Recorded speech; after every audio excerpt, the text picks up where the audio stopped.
All right, I'm not sure which order these videos are going to be sent, but if you're watching this one, watch the other one first if you haven't already, okay? Because the first one's going to play a bigger role in terms of, the content of this video. So, this is what you're working with, right? You have an integral that has a lower bound of a finite value and then an upper bound value of an infinite value, or the opposite of it, right? Just the opposite of it. And you're probably asking yourself, like, what the fuck? How can I answer these questions? Whenever you're dealing with infinity, right? That's where the role of the limit plays a good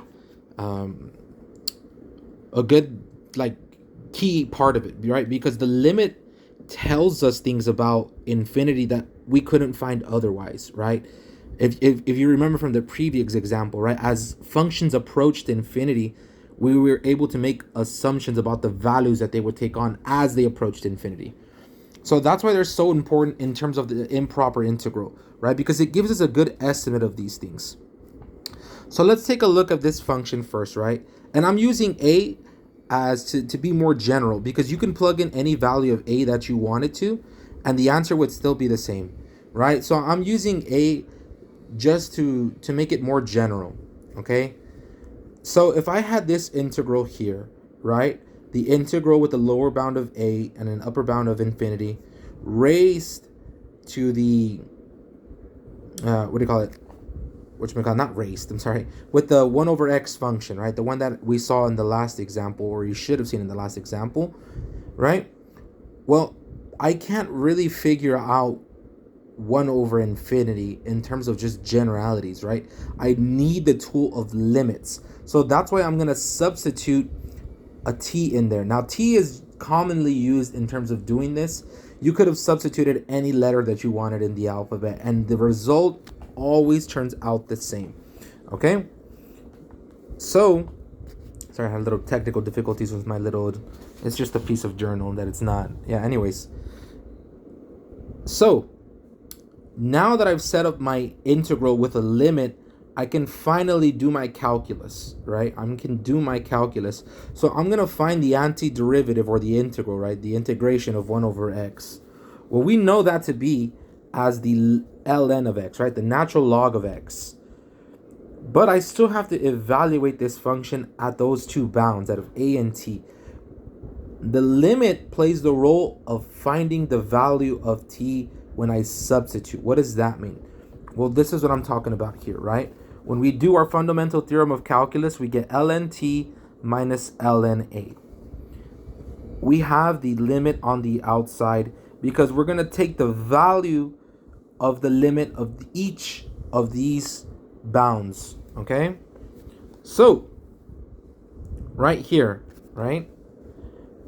The limit of ln t as t approaches infinity. Well, you have to, if you don't know the answer, I recommend looking at the graph of ln t, right?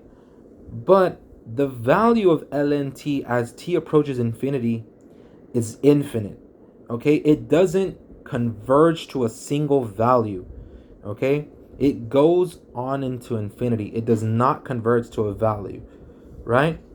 And since there's no t here, right, by substitution, I can't substitute infinity anywhere. So the value of ln a would just be some letter, right? Or not some letter, some value, but I assigned it the letter b, right? So b represents the value of ln a. Whatever ln a is in your calculator, right? You can put ln2, ln3, whatever that value pops out, that would be the value here. So over here I have infinity, right? Because it doesn't approach anything, right? It doesn't approach a singular value. It goes on forever. So according to my fundamental theorem of calculus, right, I have infinity minus b. Well, what would that be? That's just infinity, Julia. So this is a little bit abstract, right? How big is infinity? Well, that's a silly question to ask ourselves, because infinity is infinite. It doesn't have a high value. It never stops. So what would it matter if I subtracted some small number from it, right? Even if I subtracted 1,000,000 from it, right? Say my b value was 1,000,000 or 100 billion. Does it matter what I subtract from it? No, because it's infinite. It has an infinite value. It'll always be greater than b, right? This is where it gets a little bit abstract, where we have to think, not so. It's hard to explain, right? We have to think very abstractly. How big would this number be? Would it be infinitely big, no matter how much I subtracted from it, right? No matter how high a value of b, if I'm subtracting that value from infinity, it doesn't matter. It would be infinite still. Okay, if you need a little bit more clarification on that, I can try to explain it a little bit better. Let me try to fix this here. Oh, no, don't look at that. Okay.